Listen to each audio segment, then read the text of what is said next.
সালটা 2013। প্রথম প্রবাসী ফুটবলার হিসেবে বাংলার মাটিতে পা রাখেন জামাল ভুঁইয়া। ডেনমার্ক জাতীয় দলের হয়ে খেলার স্বপ্নটা হয়তো পূরণ হতেই পারত জামালের, কিন্তু লাল সবুজের ওই পতাকার মায়ার টানে ছুটে এলেন বাংলাদেশে।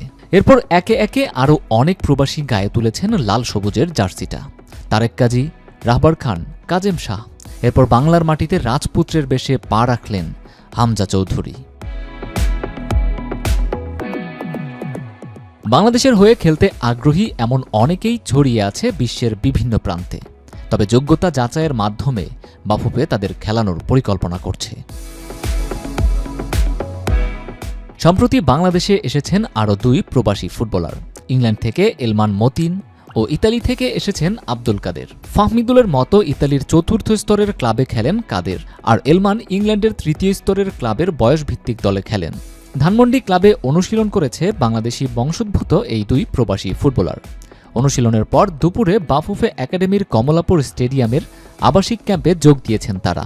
সাফ অনূর্ধ্ব-19 টুর্নামেন্টকে মাথায় রেখে 35 জনের তালিকা প্রকাশ করেছে বাফুফে। এলমান মতিন ও আব্দুল কাদের দুজনেই রয়েছেন এই তালিকায়।